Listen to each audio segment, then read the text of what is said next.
ముఅత్తా ఇమాం మాలిక్లో ఒక హదీసు రావడం జరిగింది.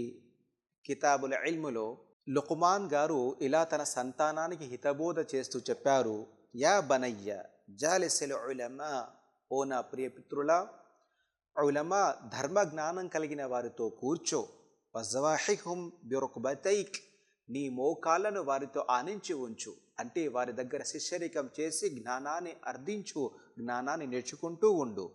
ఫఇన్నల్లాహ యుహ్యిల్ ఖులూబ బినూరిల్ హిక్మా, నిస్సందేహంగా అల్లాహు తఆలా హిక్మత్ వివేకం అనే ఒక జ్యోతితో మీ యొక్క హృదయాలను నింపుతాడు, వాటికి జీవం పోస్తాడు. కమా యుహ్యిల్లాహుల్ అర్దల్ మైతత బివాబిలిస్ సమా, ఏ విధంగానైతే మృత భూమిని ఆకాశం నుంచి వచ్చిన వర్షము ఏ విధంగా సజీవపరుస్తుందో అని. అంటే సోదరులారా, ధార్మిక జ్ఞానం వల్ల మనిషి యొక్క మనస్సు అనేది వివేకంతో నిండిపోతుంది. ఏ విధంగానైతే మృత భూమి ఆకాశం నుండి వచ్చిన నీటి ద్వారా సజీవం అవుతుందో. కాబట్టి మనము ఉలమాల దగ్గర ధార్మిక విద్య నేర్చుకుంటూ ఉండాలి. దాని ద్వారానే మనకు వివేకము, జ్యోతి, జ్ఞానం అనేది ప్రాప్తమవుతుంది.